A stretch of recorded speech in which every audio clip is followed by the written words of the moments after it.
Welcome to Behind the Knife ABSITE Review 2026.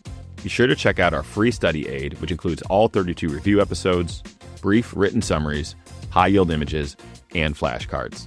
Simply create an account on our website or app, and you will find the entire course in your library. And don't forget our ABSITE review book, available on Amazon.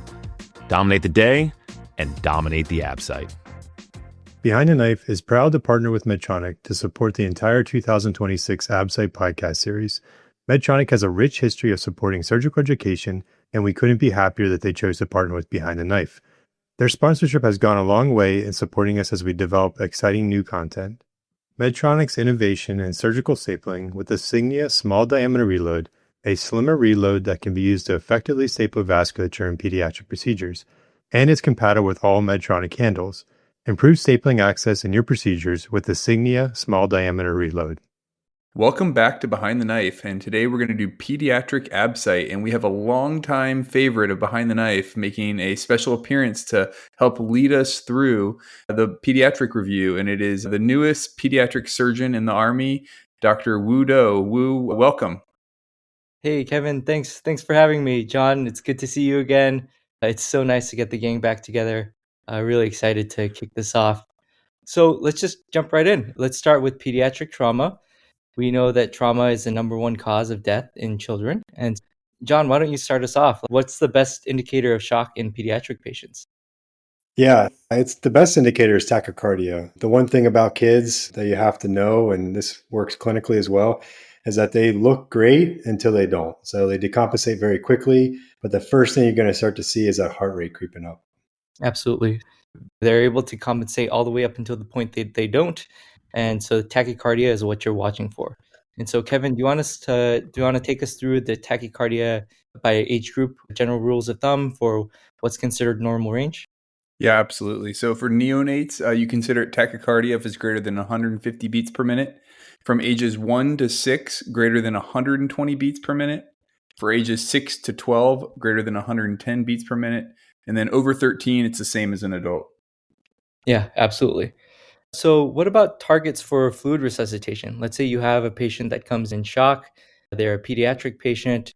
You're not going to bolus them 500 mLs or a liter at a time. What are some numbers that we can go off of? Yeah, where we use one of the test questions you're going to see. So you'll see it like what's our bolus number for crystalloid? And that'll be 20 cc's a kilogram. For blood, it's 10 cc's or milliliters a kilogram. And then following the ATLS guidelines, they're going to maybe ask, when do you give blood? I've seen test questions say you want to give it after 2 fluid boluses in children, but I think it's so controversial now they're not going to ask that anymore. Your targets for resuscitation is going to be your urine output is the best way. And contrary to adults, you're going to look at 2 to 3 milliliters per kilogram per hour in a neonate or infant, and 1 milliliter per kilogram per hour in toddlers and a little bit older. Yeah, absolutely right. I wholeheartedly agree that it's now in the modern age with more balanced resuscitation strategies, you're probably not going to get a question that says 2 boluses before you get to that first 10 cc per kilo of blood, but 10 cc per kilo is a good kind of metric to go off of. Kevin, you want to tell the audience, what do you expect the hematocrit to jump up by if you give a 10 per kilo bolus of blood? Yeah, so rough rules of thumb for blood replacement is you have 10 cc's per kilogram of packed red blood cells will raise the hematocrit 3 to 4%. And so 1 unit per 10 kilograms of platelets will raise the platelet count by 25,000. And then 10 to 15 cc's per kilogram of FFP for the coagulopathy, and 1 unit per 5 kilograms of cryoprecipitate to replace the fibrinogen. Yeah, I think with pediatric patients, it's really good to know by weight. And so the 10 cc's per kilo, a common rule for giving blood transfusions in pediatric patients, is going to raise that hematocrit by roughly about 3. All right, so let's jump into maintenance IV fluids. John, you want to tell us about the 421 rule? How are you going to calculate maintenance IV fluid rates for pediatric patients? Yeah, so we have a nice chart in the chapter book as well in the companion.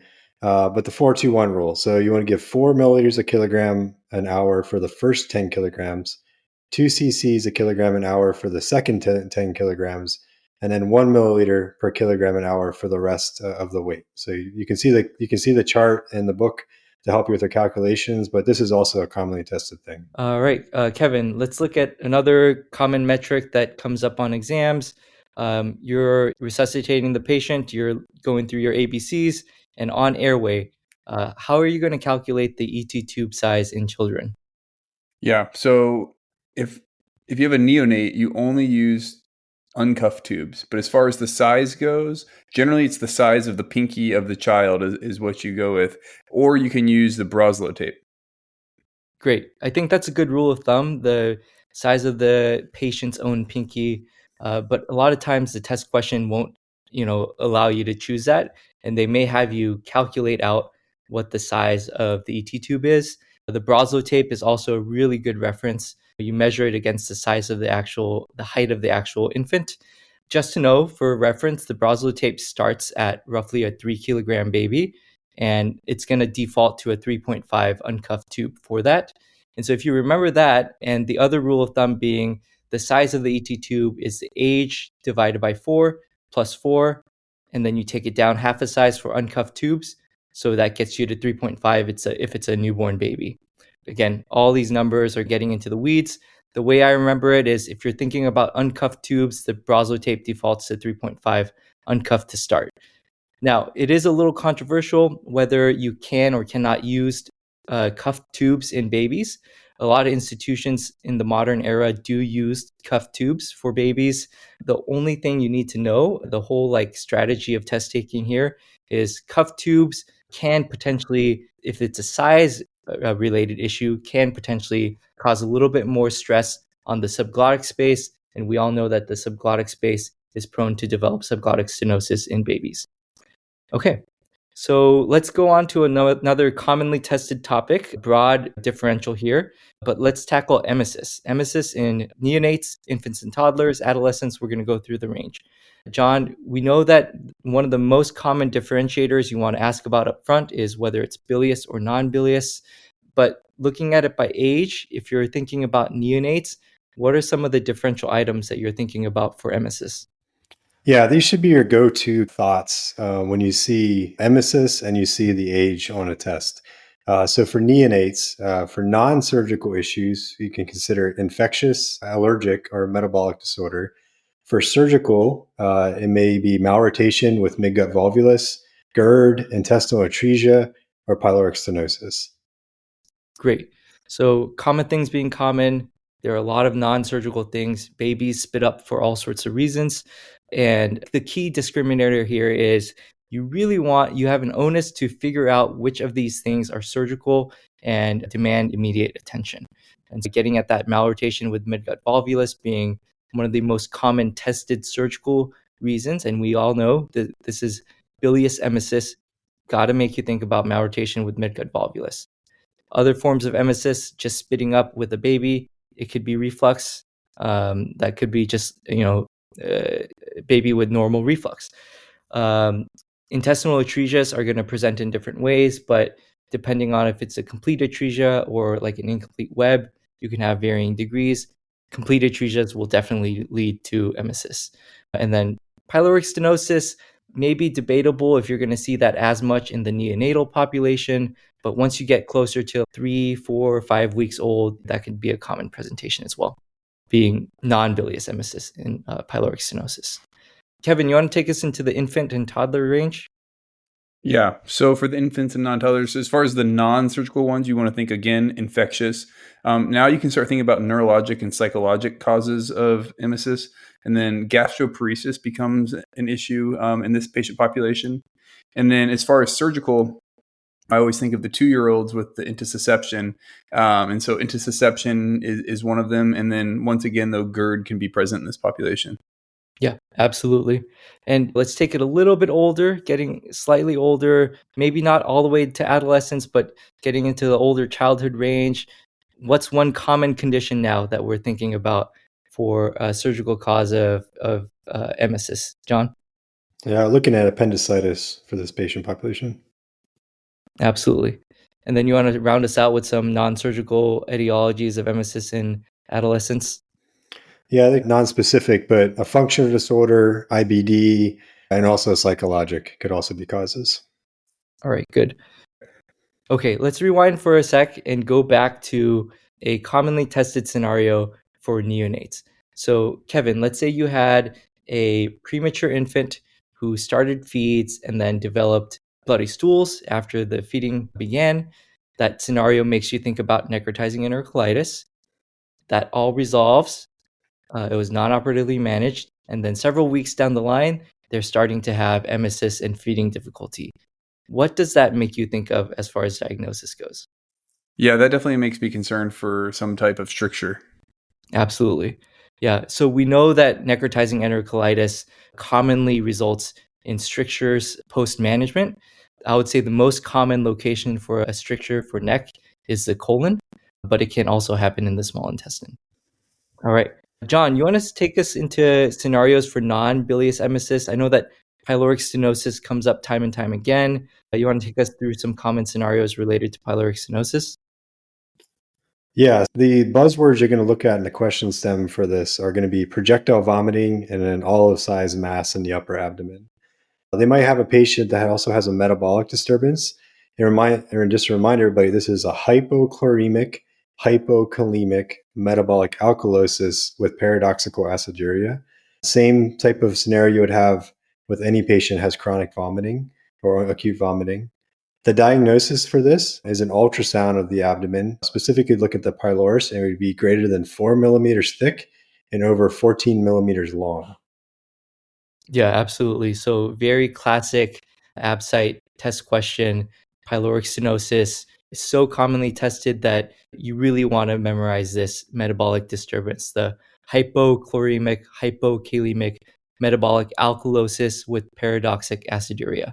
As John said, the diagnosis, think about the word pi as in 3.14, pylorus thicker than 3 millimeters in muscle thickness and longer than 14 millimeters in length. That helps clinch the diagnosis. The diagnosis is made by ultrasound, and it's a dynamic test. You're able to watch the infant swallow and see if any of the secretions or any of the milk makes it through the pyloric channel. And so, no passage through the pyloric channel is a good indicator that this baby has pyloric stenosis. So, let's say, Kevin, you've diagnosed pyloric stenosis. You take care of the medical emergency, which is the resuscitation. What fluids are you going to resuscitate with? Yeah, so generally you start with normal saline, and then you go to dextrose containing fluids for your maintenance IV fluids before you go to the operating room. Absolutely. So I think normal saline is a great answer choice if you're given this test scenario on the ABSITE because it's not going to introduce any potassium before you know that the baby is making good urine. And you definitely don't want to be bolusing large amounts of dextrose containing fluids up front because that can cause significant osmotic shifts in a baby. So normal saline is a great choice. Once the baby is peeing, then you can start to introduce some potassium.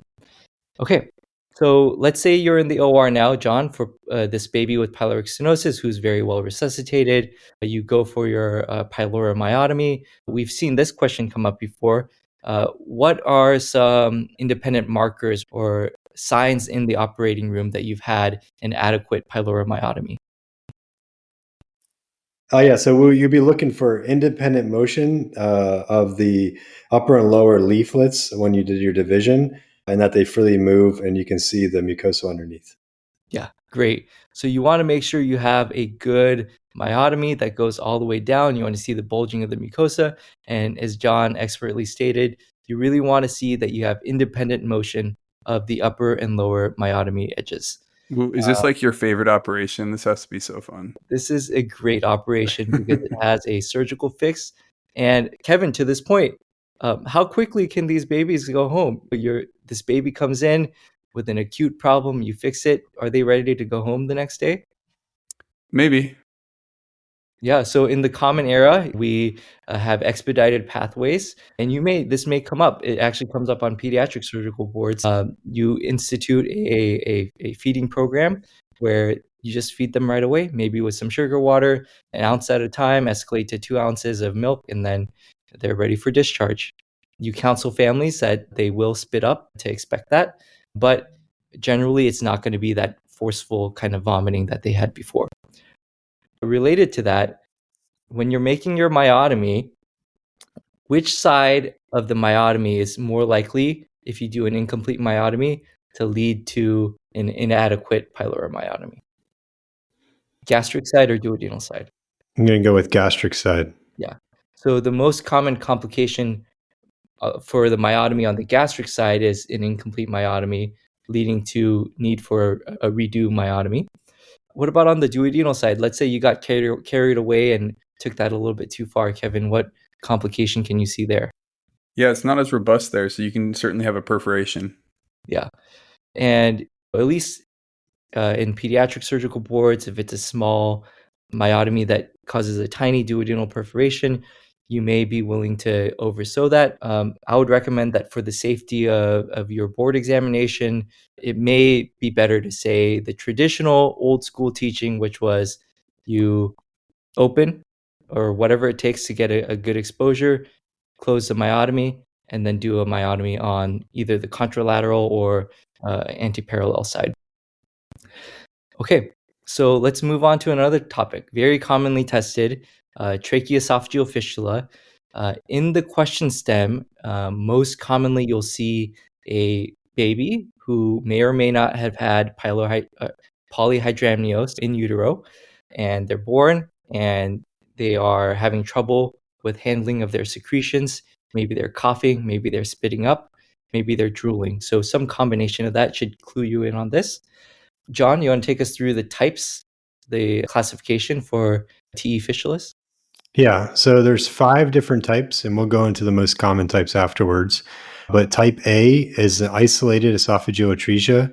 Type B is an esophageal atresia with a proximal fistula. Type C is an esophageal atresia with a distal fistula. Type D is an esophageal atresia with a double fistula, so proximal and distal. And type E is an isolated fistula only, also known as the H type. And there's a very nice drawing within the companion to refer to. Absolutely. Yeah, I would definitely refer to a photo here. I had the hardest time memorizing this.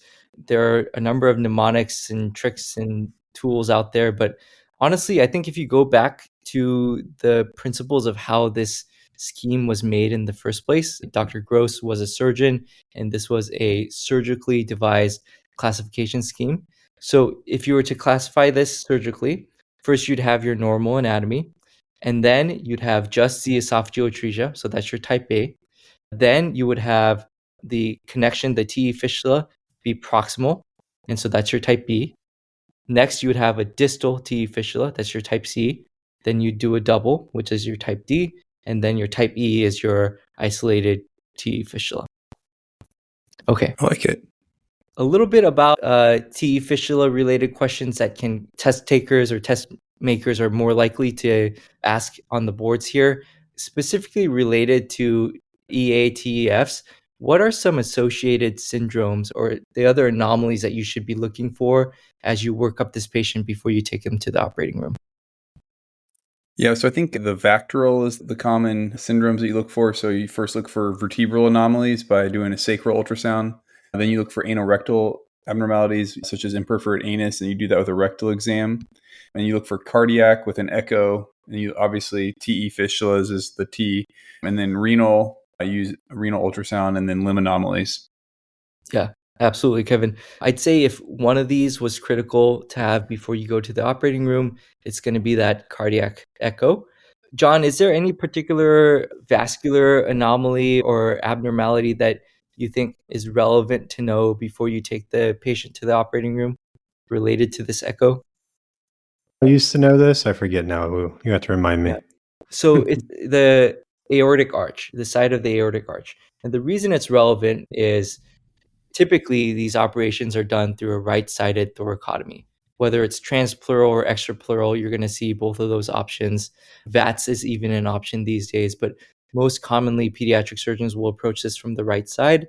And so if you have a right-sided aortic arch, it's nice to know before you go into the operating room.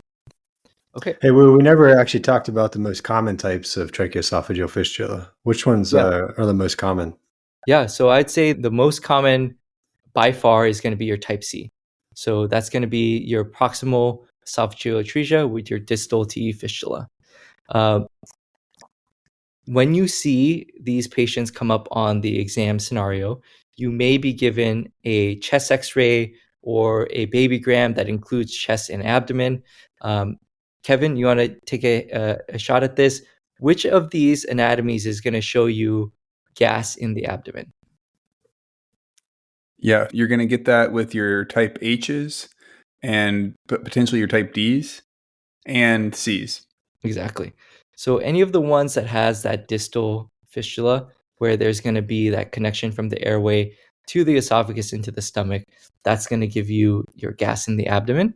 So by contrast, you have your pure esophageal atresia, the type A's.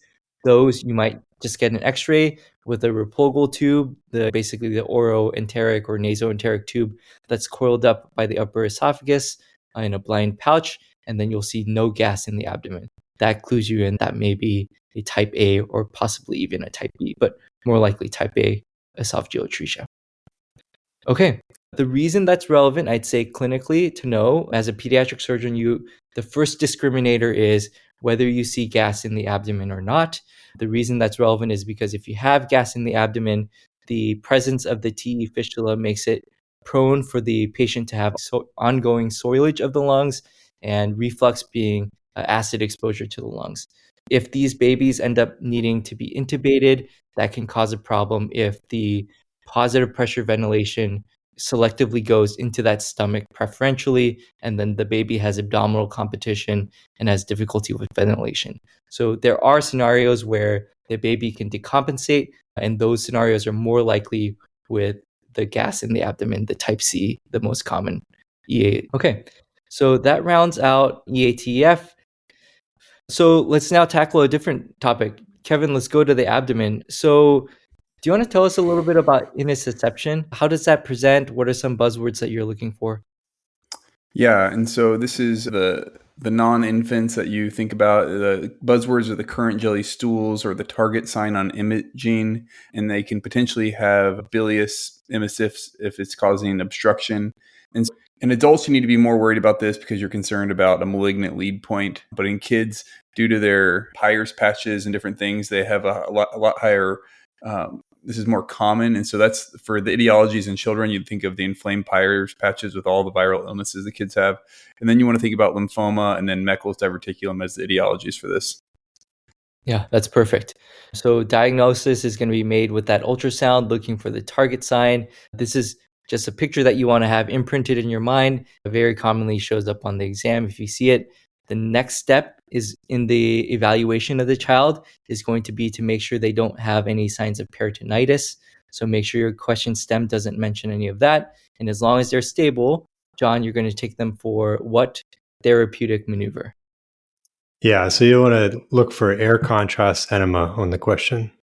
Yeah, absolutely. This works so effectively that if this scenario has a patient have a recurrent intussusception following initial reduction that was successful, what's the answer choice next, Kevin?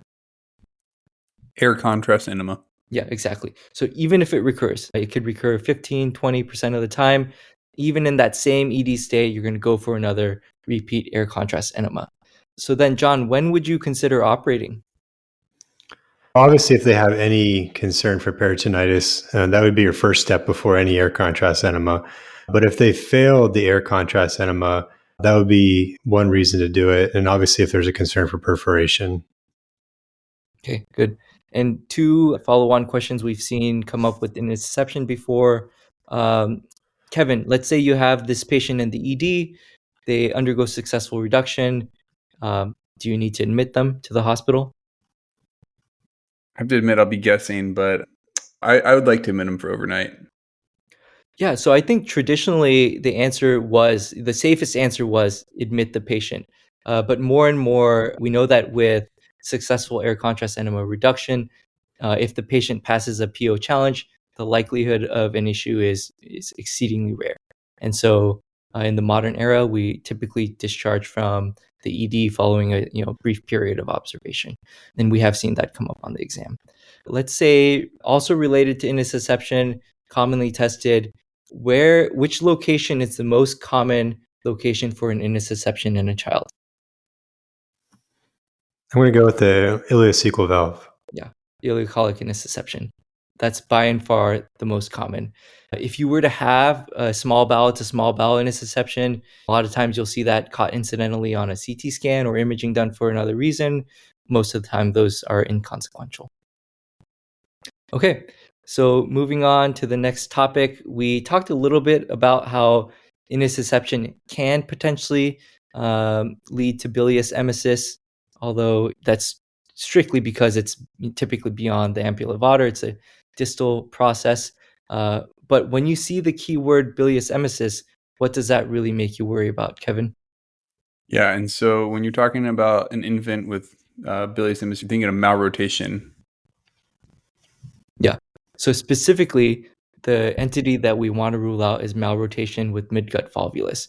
We all know that in embryology, the bowel starts out outside of the abdominal cavity, it makes a turn, and then it comes back in and fixates against the abdominal wall. And if that peritonialization and fixation doesn't occur properly, then that can make the baby prone to have midgut volvulus. John, you want to tell us a little bit about what LADS bands are? Yeah, LADS bands are formed from that embryology as well, and they're adhesions to the right retroperitoneum. Yeah. So this bit is a little bit nuanced, but I think it helps conceptualize what is going on. Kevin, what specifically in malrotation is the main problem that needs to be addressed? Do you think it's the LADS bands, or do you think it's related to the mesentery? Yeah, if I remember right, it has something to do with the mesentery being the base of it being very narrow. Yeah, absolutely. You may see variations of malrotation or intestinal rotational anomalies. And some of them have broad mesenteries, and those tend not to torse or twist. It's really the ones with the narrow mesentery that are the problem. And so the primary goal of the operation, the LAD procedure, is when you go in, you're going to make sure that the mesentery is nice and broad. And as you're looking at everything, you're going to take down any LADS bands that are right of the duodenum. Okay. I think I got ahead of myself and jumped to the operative management. But John, let's say you're seeing this baby in the ED.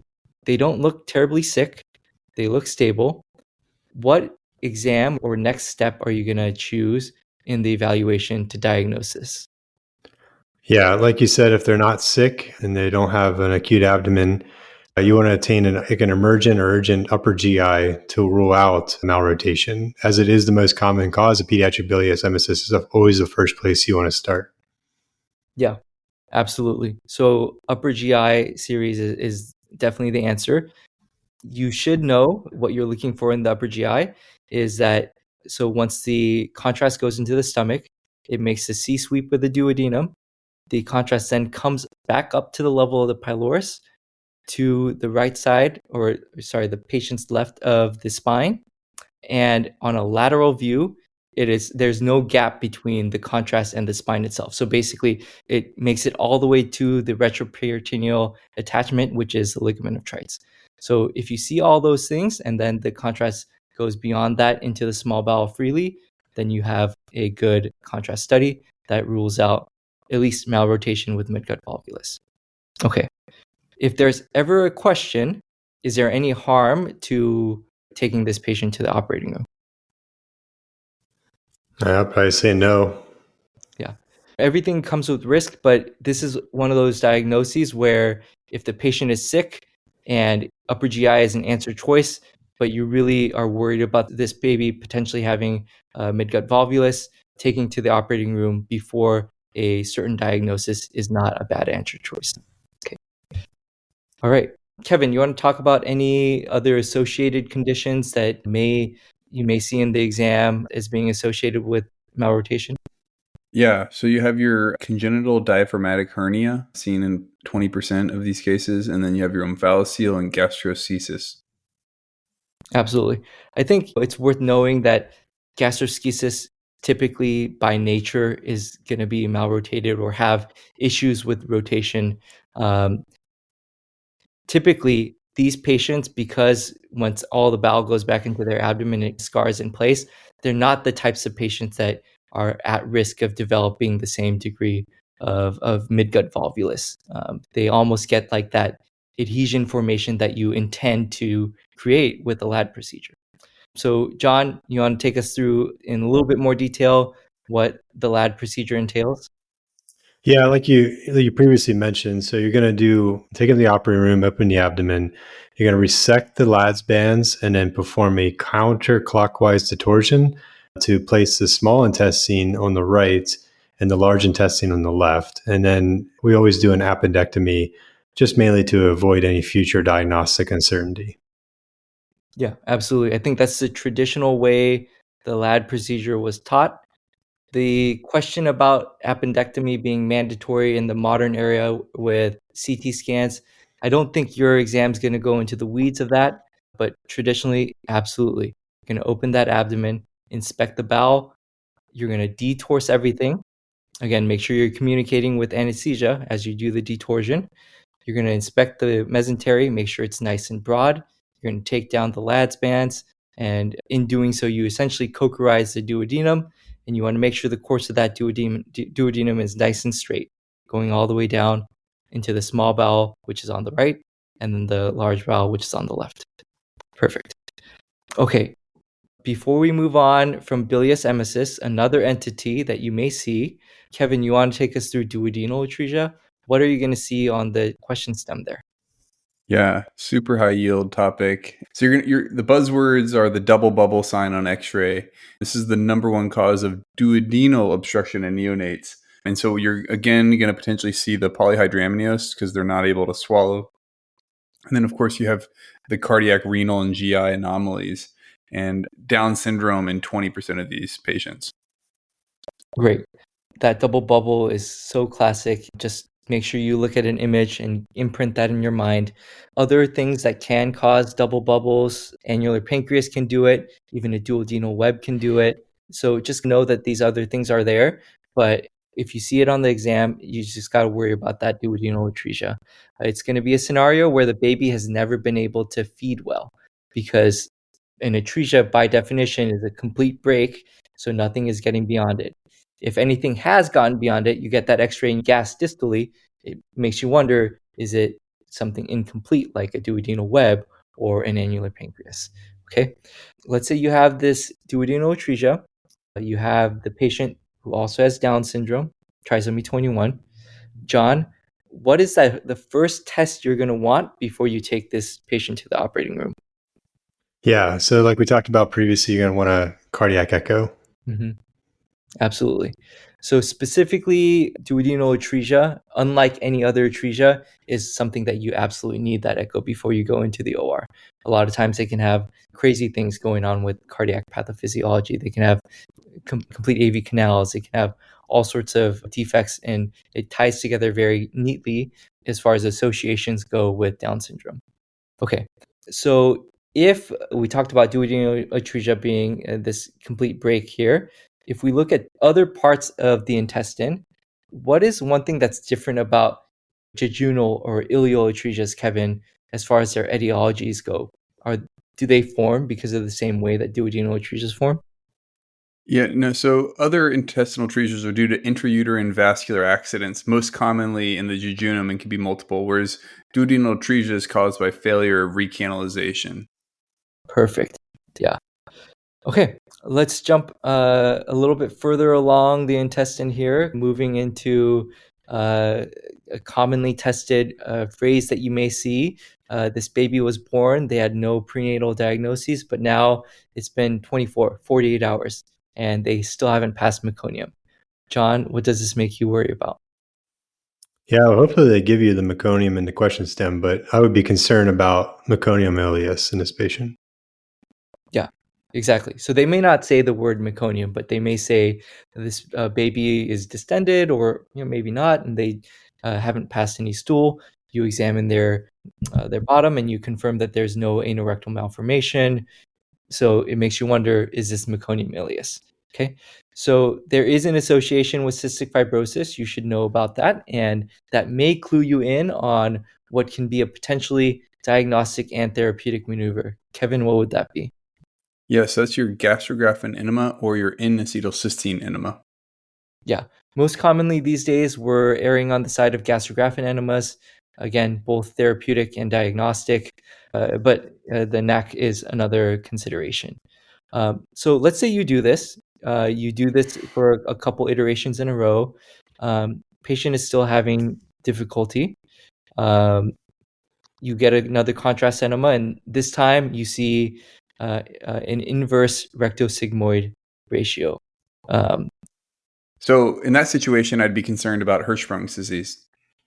Yeah, the question stem may not play exactly out like this, but you have to worry about Hirschsprung's disease if you have a contrast enema that shows that the rectum is smaller than the sigmoid. So typically, when you see a normal contrast enema, the rectum is more capacious, sigmoid looks smaller.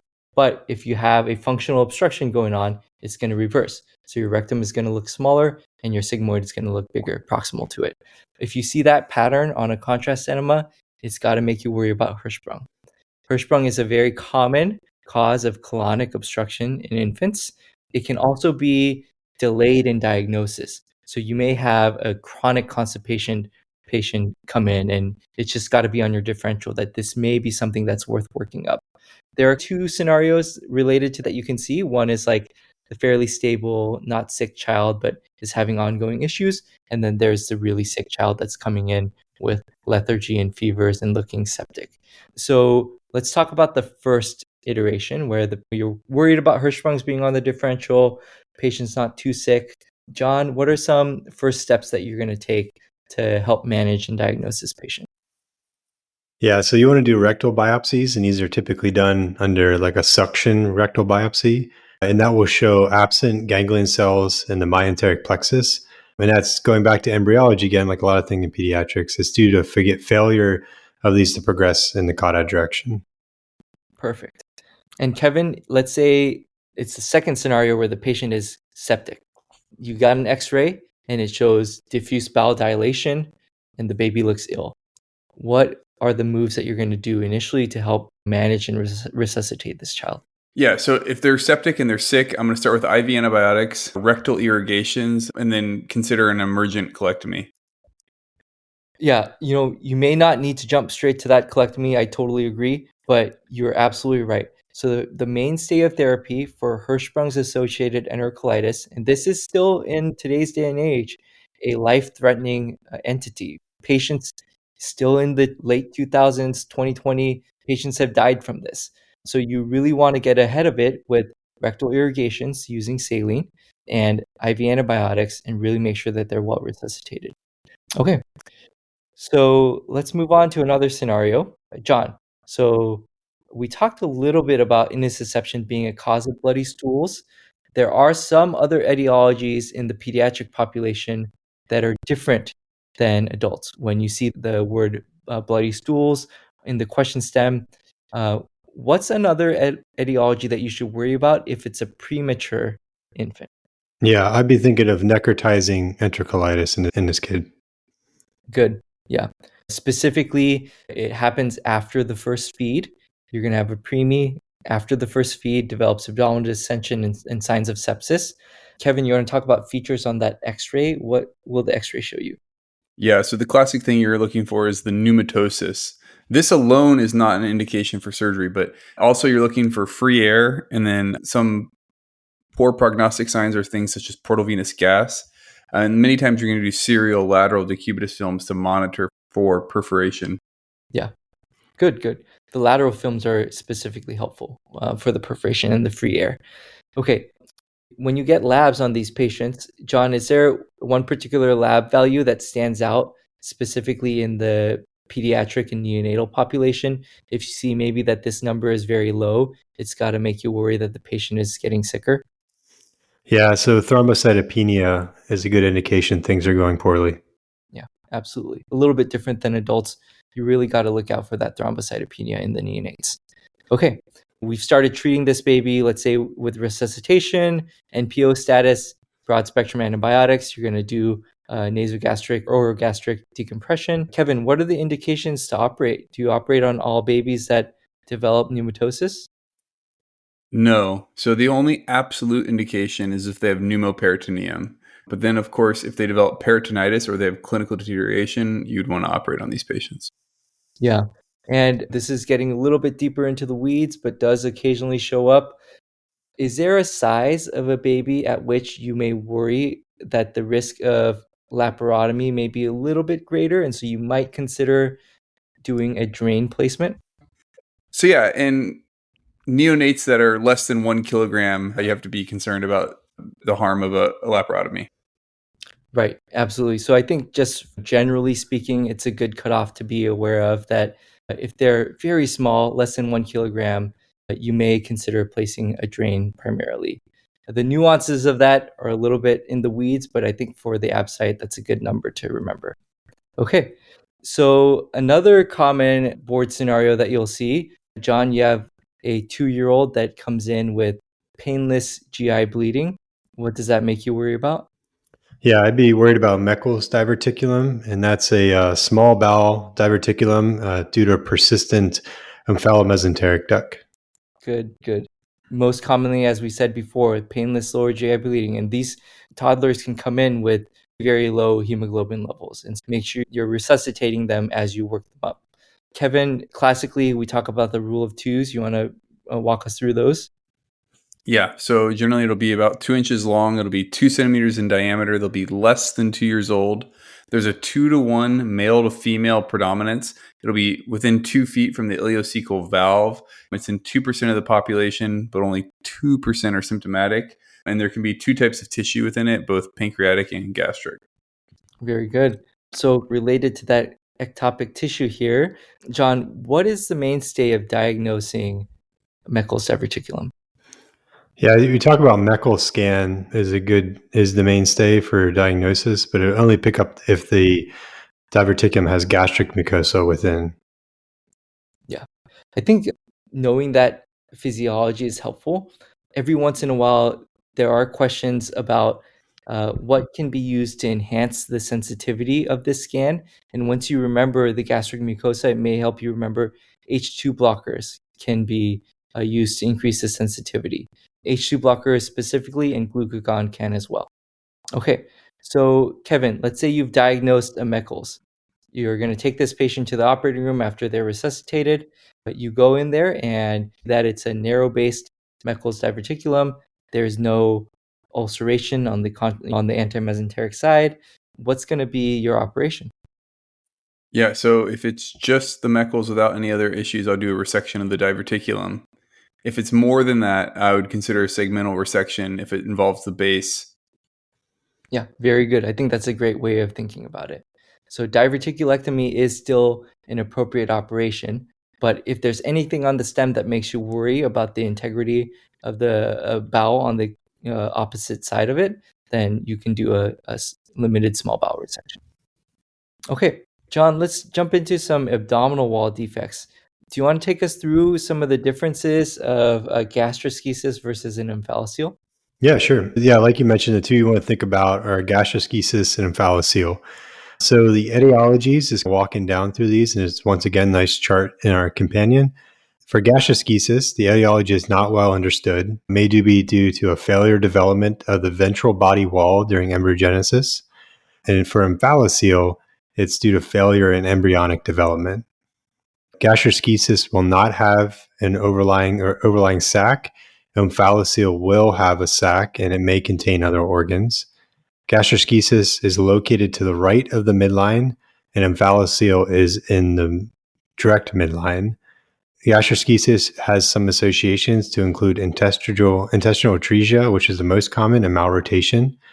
And omphalocele is associated with Beckwith-Wiedemann syndrome and trisomies 13, 18, and 21.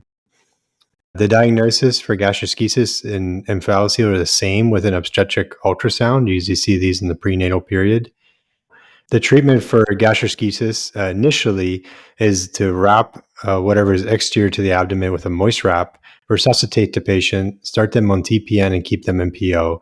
Once you're ready for definitive closure, you can replace the bowel and then perform a primary closure or do a silastic mesh silo to walk things back into the abdomen.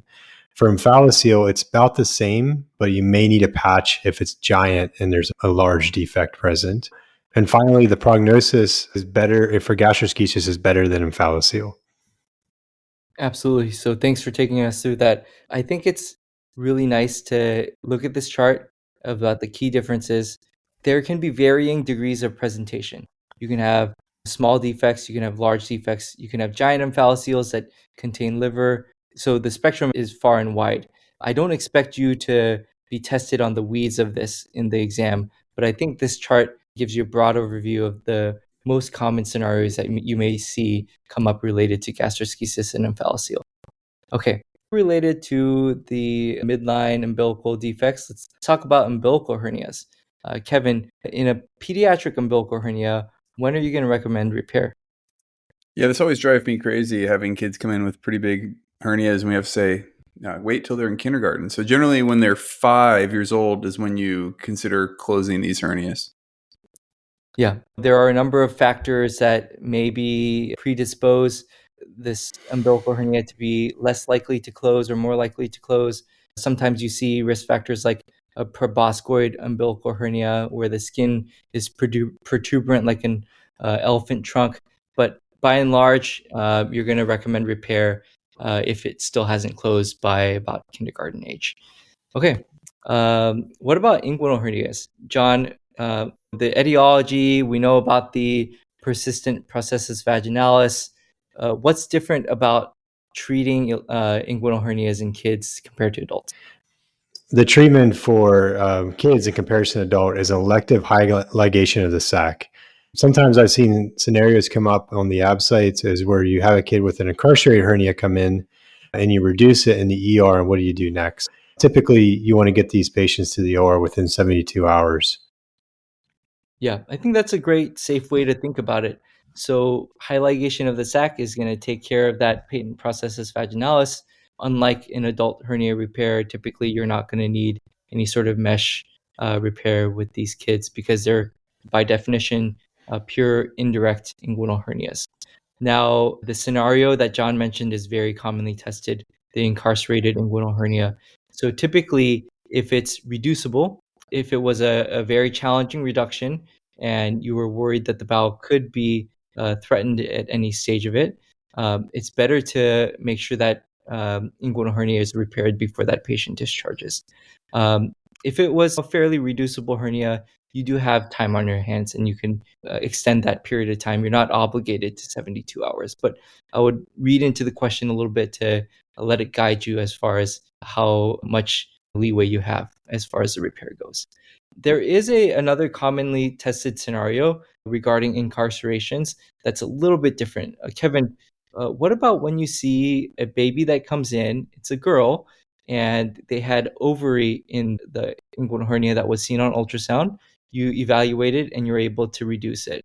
Um, is there anything different about the ovary that changes your management? Yeah, so in a female with ovarian in the inguinal canal, you should fix it within 2 weeks. Yeah, I think that's a really safe way to approach it. You make sure it's reducible.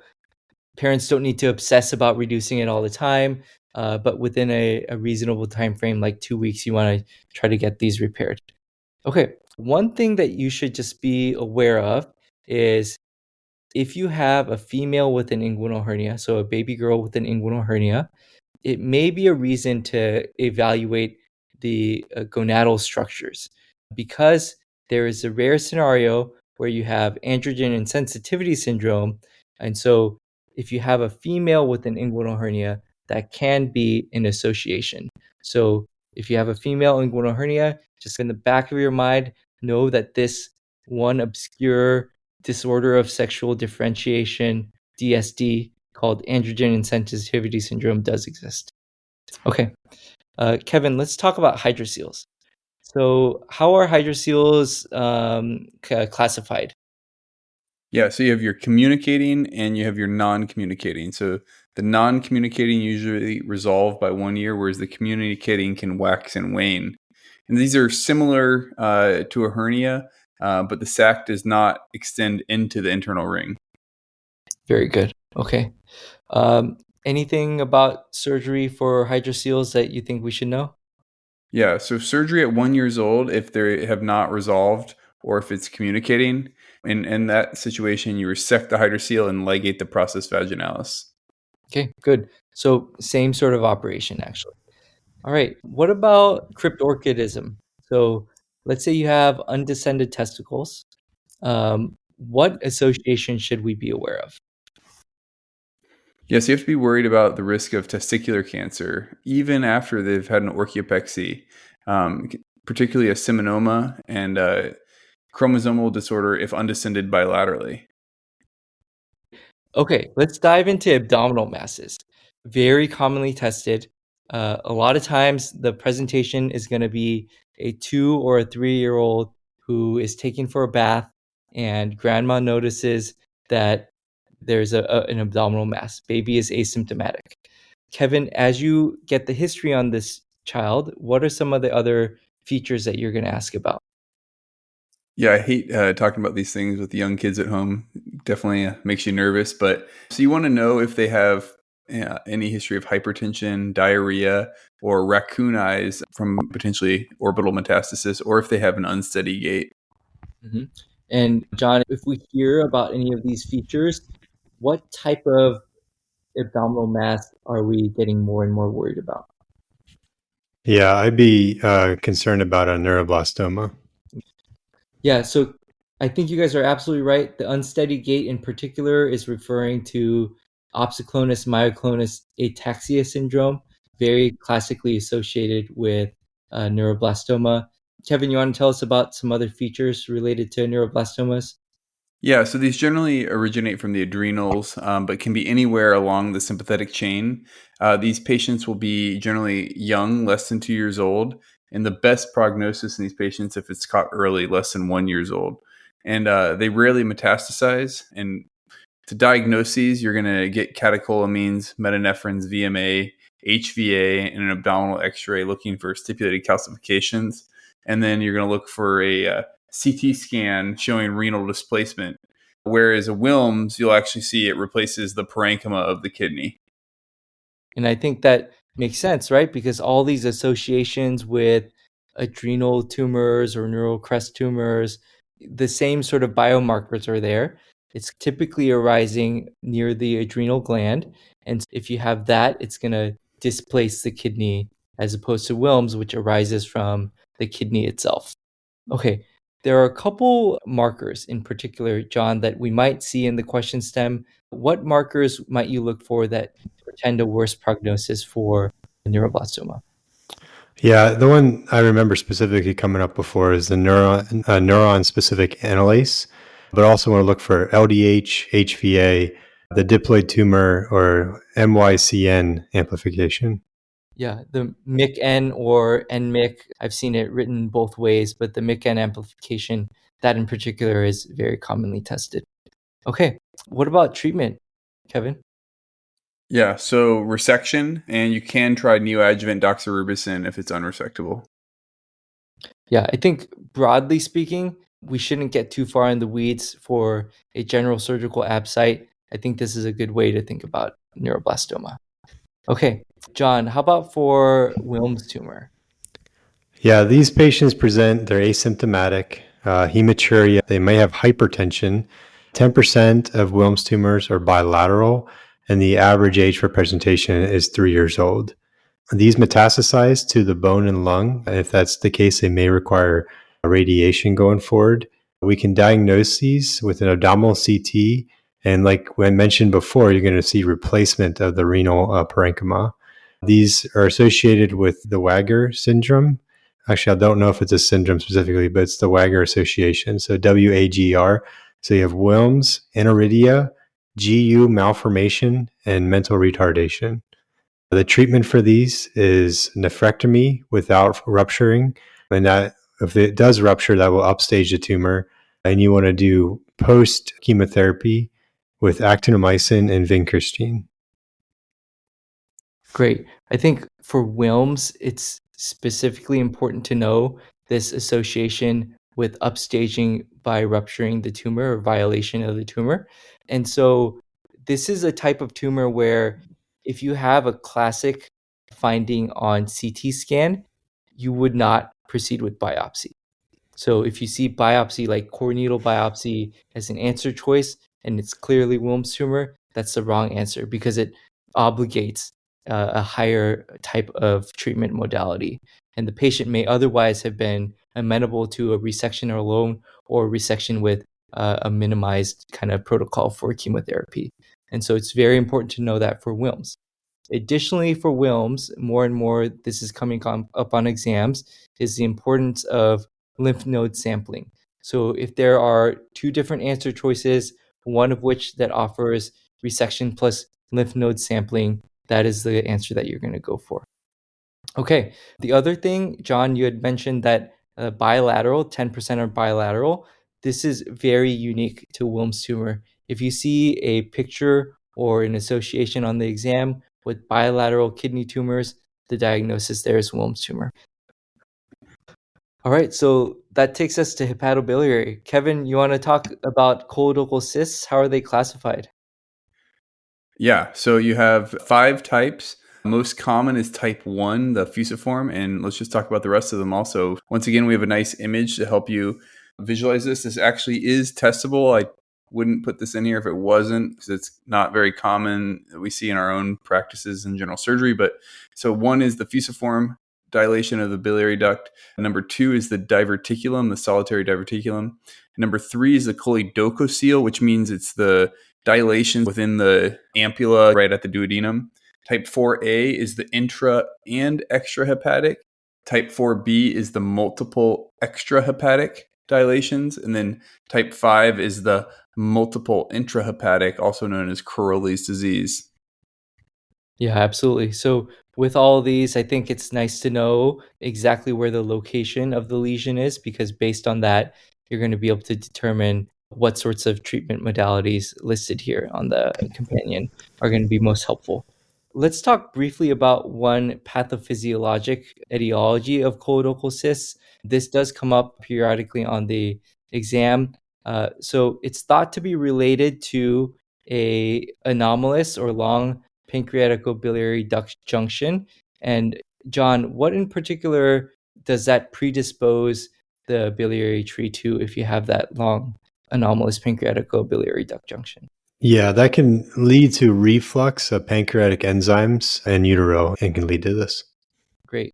And the rationale behind treating colorectal cysts is that it is thought to be or pretend a risk of future malignant transformation. Okay, so let's move on to another hepatobiliary condition. Kevin, you want to tell us about biliary atresia? Yeah, this is a terrible condition where the biliary ducts never develop. So it's the most common indication for pediatric liver transplant. And generally, these patients will present with neonatal jaundice. And the treatment of these is a liver biopsy that'll show the periportal fibrosis, a bile plug, and then you can use ultrasound and cholangiography also to make the diagnosis.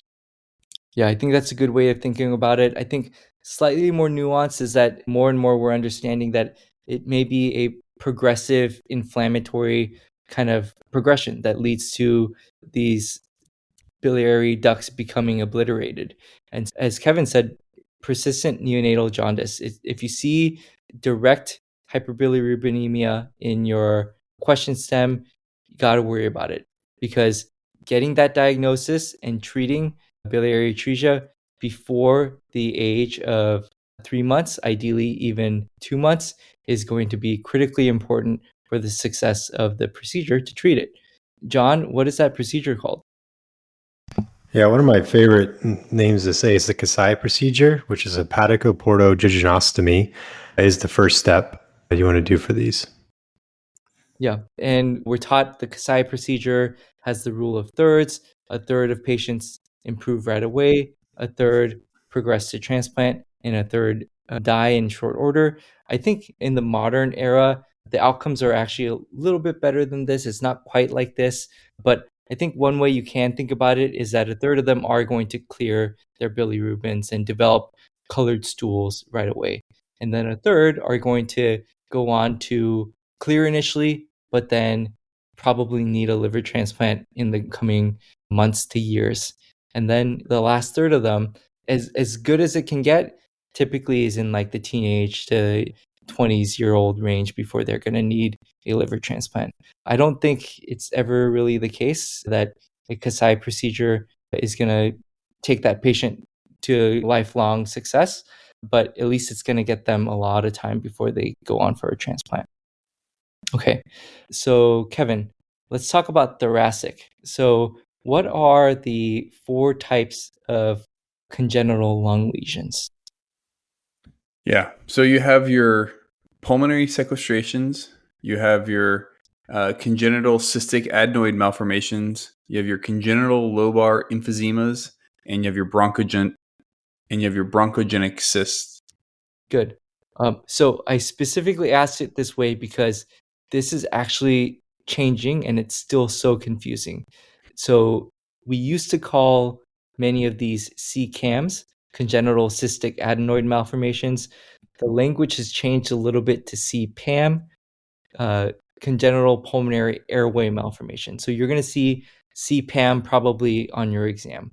CPAMs and pulmonary sequestrations exist on a spectrum. The main differentiating factor is that the pulmonary sequestration is going to have that feeding vessel, whereas the CPAM does not necessarily. Okay, so let's talk a little bit more about pulmonary sequestration. John, can you help define this a little bit more for us? Yeah, so this is lung tissue that doesn't communicate with the tracheobronchial tree, and it has independent blood supply from the aorta. The venous drainage can be systemic or extralobar or pulmonary intralobar. The presentation of pulmonary sequestration is infection or an abnormal chest x-ray. The treatment is that you want to ligate the arterial supply, which once again, it can be directly from the aorta, and you want to perform a lobectomy. Perfect. So by contrast, Kevin, let's say it was a lower lobe, right lower lobe lesion, and there's no feeding vessel. Makes you think it's a CPAM. What's the treatment for that? Yeah, in that situation, it's just lobectomy. Yeah, exactly. Right. So it's nice to have a CTA. So a lot of times in the question stem, you'll be given an X-ray with what looks like a lesion, typically in the lower lobes, one of the right lower lobe, and it's going to ask what the next step is, CTA, figure out if there's a feeding vessel, and then you can go for lobectomy with or without ligation of the feeding vessel. Okay. By contrast, let's say you have a scenario where this is a baby or a young infant that comes in with respiratory distress. They get an X-ray, and it looks like there is um, a lot of aeration, like overinflation almost of one side. It's going to make it seem like the answer is a chest tube, or a chest tube is going to be one of the answer choices, but we know that's the wrong answer choice. Kevin, what's this scenario? Yeah, this is your congenital lobar emphysema. Yeah. So it can be frightening because when you look at the X-ray, you want to look at it closely because it can confuse you into thinking this may be a tension pneumothorax presentation. And this has led to enough confusion that in real EDs, people have put in chest tubes and basically led to dramatic air leaks because they've punctured overinflated emphysematous congenital lobar emphysema. So by contrast, that is not what you want to do. You want to take the patient to the operating room and do a lobectomy. And this lung is really not functioning all that well. It's taking up space. You take that dysfunctional lobe out, let the remaining lobes expand, and the patients generally tend to do better. Okay, moving on to the last category, John, a little bit of more detail about bronchogenic cysts. Yeah, so these are extrapulmonary cysts of bronchial tissue and cartilage. The most common presentation for this would be a mediastinal cystic mass, and the treatment is resection. Okay, very good. Real briefly, we may not get a lot of questions on congenital diaphragmatic hernias, but we do occasionally see a little bit about the classification of these. Kevin, can you tell us about the 2 different types of diaphragmatic hernias? So you have your Bactolec and Morgagni. So the Bactolec is the most common and it's found posteriorly. The Morgagni is rarer and it's in the anterior portion of the chest. Perfect. Bokdelek back into the left. So for congenital diaphragmatic hernia, most of these patients these days are being diagnosed prenatally. And so we have a lot of information going into the operation. We're not going to need to go deep into the weeds about that, but really just to know that there's an association with pulmonary hypertension. A lot of times, because of that, these babies, as soon as they're delivered, may end up needing to go on ECMO. 100% of them are going to go on mechanical ventilation initially to sort out what needs to happen. But ECMO may need to be a modality that's used to stabilize them. Okay, let's move on to the neck. Kevin, you want to tell us about the branchial cleft cysts? Take us through from the angle of the mandible all the way down. Yeah, so at the angle of the mandible, you have your first branchial cleft cyst. The second branchial cleft cyst is at the upper mid-neck anterior to the sternocleidomastoids, right where the carotid body is. And then your third and fourth branchial cleft cysts are in the lower neck anterior to the sternocleidomastoid. And then you expect to see your thyroglossal duct cyst in the midline. Good. Yeah, I think that's a really good way to think about it. Start at the angle and just march your way down 1 through 4. All right, John, how about for a little bit more about thyroglossal duct cysts? What are the things that you should do when you're working up a patient with a thyroglossal duct cyst? Yeah, so like just a reminder, we talked about it briefly. So these are midline cysts versus the brachial cleft cysts, which are lateral. They will often go through the hyoid bone. They're formed from an abnormal descent of the thyroid gland and may be the patient's only thyroid tissue. So you want to make sure you do a thyroid ultrasound while working these things up. Perfect. Thyroid ultrasound. Okay, so Kevin, we've gotten that ultrasound. We're taking this patient to the operating room. Tell me about the procedure. Do you just take out the cyst? Do you have to take out anything else? Yeah, so the procedure is typically called a cyst trunk procedure, and this is going to include the excision of the cyst itself, the tract, and the hyoid bone to the base of the tongue. Very good. Yeah, very important to take out that hyoid bone to reduce the risk of recurrence.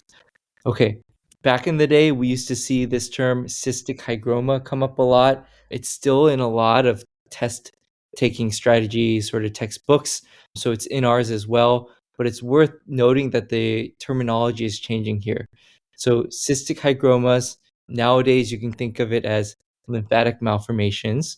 Classically, you see the picture of the child with the big mass near like the posterior neck triangle area in the lateral neck. Soft, cystic, multiloculated, they can get infected. Kevin, what do you do to treat these? Yeah, so the best thing to do for these, just like the branchial cleft cysts, is to resect them. Yeah. And more with lymphatic malformations, I think it's worth knowing that there are some medical therapies that are being explored, that sirolimus may be an option, sclerotherapy may be an option. So look for those answer choices too. It's an evolving field for sure. Okay. All right. I think that takes us to the quick hits. So really not a lot of discussion in this section, just rapid fire question and answer. John, which immunoglobulin crosses the placenta? Yep, IgG. Good. And Kevin, which is transferred through breast milk? IgA. Great. John, you have a 1-month-old with elevated AFP and beta HCG. What's your diagnosis? Be worried about sacrococcygeal teratoma, and these are usually malignant after 2 months old. Okay, great. All right. So, Kevin, if instead of elevated AFP and beta HCG, you have a 1-month-old with elevated AFP and a liver mass, what's your diagnosis there? Yeah, in that situation, I'm concerned about a hepatic blastoma. Yeah, hepatoblastoma. John, most common anterior mediastinal mass? Teratoma. Teratoma, good. And Kevin, what about most common overall mediastinal mass? A neurogenic tumor. Yeah, that's in the posterior mediastinum. Okay, great. So, John, you have a 6-month-old with red lesions, like strawberry type lesions growing on the face and scalp. What's your diagnosis and treatment? Yeah, these are hemangiomas. Most are resolved by 8 years old. Otherwise, you can consider steroid or laser treatment. I would also, in the current era, look for propranolol as a question choice because that can be helpful too. All right, Kevin, 13-year-old boy with sunken chest. Yeah, that's pectus excavatum. Treatment is the Nuss procedure or the Ravitch procedure. And I think more and more these days, we're leaning towards doing that Nuss procedure, oftentimes done with thoracoscopic guidance. Ravitch is more and more becoming a procedure of the past or used for kind of recurrences or special scenarios. Okay, what if you have the opposite? 13-year-old with a pigeon chest where it juts out. That is your pectus carinatum, which is the pigeon chest. And so this does not need correction. You can consider a chest brace unless it's emotionally distressing.